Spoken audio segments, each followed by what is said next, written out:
So in the last video, we pulled a whole lot of pieces of cylinder sleeve out of the oil pan and found the sleeves on number 2 and 3 had been destroyed, and the sleeve on number 4 just fell out with the piston. So clearly there's something wrong there. Now Ford offered these engines, the earlier ones had really thin sleeves. They were 40 thousandths. The later ones came with 90 thousandth sleeves. And there was a directive from Ford to the dealers and service people and all that if you had an engine with the earlier thinner sleeves, go ahead and bore the block out to put the 90 thousandth sleeves in. What I'm really hopeful we're going to run into here is a block that was bored for 90 thousandth sleeves, but 40 thousandths that got installed. Okay, so we got our bit of sleeve here, and we're going to measure it. We got to measure it kind of straight on, but what we're looking for is approximately a width of 40 thousandths of an inch. That would be ideal. And it looks like that's exactly what we have. So having 40 thousandth sleeves in it is actually a really good thing in my opinion, because if this thing had 90 thousandth sleeves and they were that loose, we would have to find something oversized, and I don't know what's out there. With the 40 thousandth sleeves, at least we have the potential possibility we could put the 90 thousandths thicker ones in there and it'll be okay. Now down here in the engine, in cylinders 2 and 3, there's absolutely some damage on the actual cylinder walls. I hope the camera's picking that up, but if you can see, there are 2 scores right here that I can feel just with the pad of my finger. There's 2 more right here in cylinder 3. There's another one here. This one is actually kind of deep. And then there's a couple of light marks in cylinder 4 that I think will hone out. The next big step for this block is going to be to go to a machine shop and get measured. I don't have the accurate tools to measure it with, and frankly, it's not worth investing in for one build.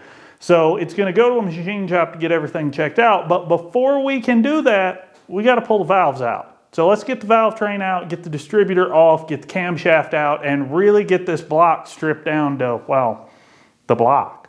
We got to get the distributor off, we got to get the front cover off. The valves have to come out and the camshaft has to come out. So while we're working on that, I figured I would take this opportunity to answer some of the questions you guys have asked in the comment sections on a couple of previous videos. So one of the most popular questions I've been asked is, what do I plan to do with this tractor once this rebuild is finished? And the answer to that is going to be a whole lot of everything. This tractor is a little small to do any kind of heavy field work, but it is ideal for jobs like maintaining the gravel driveway and doing some light dirt work here around the property. I want to do a little bit of dirt leveling with it. If I had to pick one job it's going to be going on, that would be it. One big thing this tractor is going to do is feed horses. While it does not have a loader, it will not be getting a loader. I think the N-Series make really poor loader tractors. Yes, they're out there, you can get them, but the tractor was never really meant for it, and there are a whole lot better options available today. So I will not be adding a loader to this thing, but I will be using it with a 3-point bale spear and getting hay to the horses that way. So it is going to serve an actual necessary purpose, because right now the only way I have to move hay is with the forklift. And as some of you guys have commented, forklifts do not generally do well off-road or in snow. And you'll never guess exactly where I need to be moving hay. Okay, there's a thing. Here's a tip I'm going to show you guys in just a second. This is why we do this live, kids. I'm going to catch that and put it right there. And now I'm going to show you what I just did that you need to know about if you decide to do this. Oh my gosh, there's metal in there. All right, so 2 things. First, when I pulled the front cover off of our engine here, if we look down in there, that's where the governor goes. And right at the tip of my finger, is more sleeve material. This thing had a massive meltdown. I wish I could have been there to hear it. Actually, I don't. I probably would have cried. But if you look at the front of your timing cover here, see this large plug that I did not remove? You should, or at the very least, be aware of what's going to happen if you don't. If you don't take that out, when you start removing this cover, behind that you're going to find this spring with this little deal in it that goes right there, and there's another little piece that goes in the end of this spring right there. All that is going to sit very precariously right there on your camshaft gear. So be aware of that. Don't lose that stuff. So one of the things you guys had the most to say about in the previous video was watching me remove those head nuts with an open-ended wrench. And normally I would not advocate people do that. But what you didn't see is off camera, I came in, I broke everything most of the way loose before I started, and it was certainly not the most efficient way to do things. It certainly could have been done a little bit faster, but I spend all day, every day, working on other people's broken stuff. Even some of the projects and things you guys see here on the channel ends up being sold, or it ends up being work related. And when you're working on something that is work related, whether you're doing it for a customer or you're doing it for resale, you got to be as productive as you can. You got to be as efficient as you can. You got to be on top of your stuff.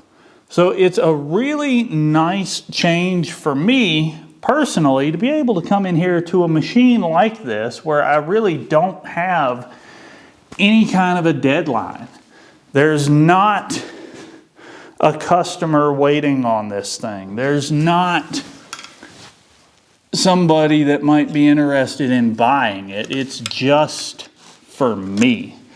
And it's very, honestly, relaxing to be working on this, knowing that it's just something I'm doing for the sheer enjoyment of doing it. You know, they make a special tool to get in here and loosen up these valves. I do not have it. Removing the valves on these old flathead tractor engines is not hard as long as everything cooperates, which of course in our case it isn't. But the way this should work is you reach in through your intake or your exhaust port, whatever you're working on, and you grab the valve guide, push it down, pull out the little spring keeper, and then lift the entire assembly out through the top. Our valve guides are stuck. That's a surprise, I'm sure, but they will not move. So I'm gonna have to disassemble these a different way. So because our valve guides are stuck, I'm gonna do this a slightly more difficult way. Take the spring and get it out of the way, push the valve down, and try to separate the valve keepers. There they go. And with the valve keepers removed, I should be able to slide the actual valve out through the top of the engine block. With the actual valve removed from the engine block like so, I can then come down here and remove all of the associated bits slowly, carefully. There's the bottom piece. And the spring itself, of course, is going to fight me. That's okay. That's what springs do.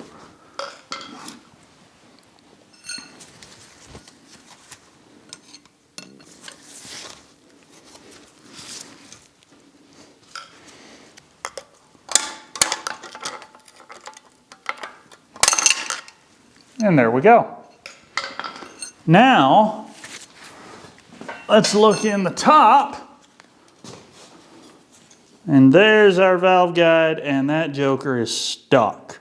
Now the valve stem is stuck in the valve body, or in the guide up there. It's funny, some guys start working on a project and it's like the machine can't wait to come back to life.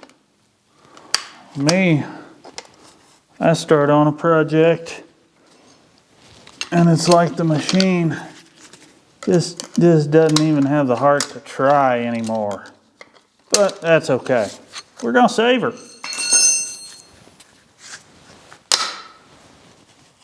Why won't you come out? I don't know, but you're about to get the hammer. So getting our valves out was a little more involved than expected, but that's kind of to be expected when you're working on old tractors like this. So let me show you what we have now. All of our valves and springs and keepers and everything have been removed, but you can see our valve guides are still in place. That's what these things are, sticking down from the top.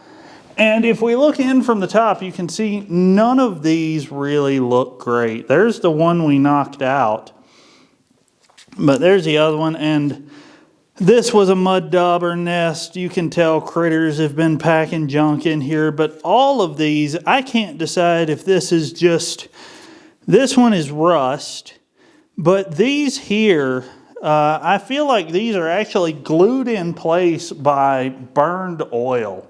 I think this tractor, after the liners went, it was passing so much oil around those pistons and around those rings and pushing it out through the valves and out through the exhaust that oil got hot, coked up, and has seized these valve guides in here. So let's drive them out. This is another situation where having this engine solidly attached to the tractor would be better than on this kind of flimsy stand, but we'll work with what we have.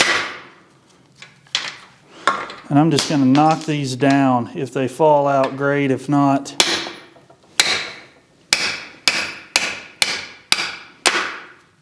you just want to be sure of your aim when you're doing this. You want to strike it solidly enough to make it move, but you don't want to risk coming loose and putting a big ding right in the top of your block, because this is right where the head has actually got a seal. So do exercise a degree of caution if you decide to employ this method.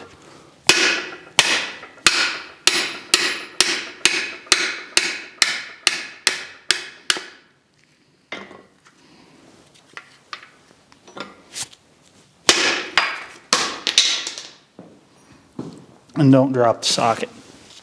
Actually, ideally, don't even pound on a socket, but do as I say, not as I do. So this is an ideal time for me to remind you that these are not detailed how-to videos. I can do those in the future if you're interested. Comment down below if there are steps of this build you would like to see up close in technical detail, and I'll see what I can do to make that happen. Just let me know what you guys want. But you get to see in these videos how what I do works out. And then you can decide if you want to take some of the same risk I have, like an open-ended wrench on the head nuts or a steel-faced hammer to knock out some stuck valve guides. I'm comfortable with that stuff in this situation. You may not be. The next step for this project is the block here and the crank that's on the table behind you and the head that's on the table behind you has got to go to the machine shop. And while they're out, you and I are going to be pretty busy because I am bringing you along to go pick up my new service truck that is either exactly what you would expect from me or the last thing any rational person would expect to run a business out of, which might be exactly what some of you expect from me. Click the like button if you haven't. That really helps with the YouTube algorithm. Thank you for watching, and more later.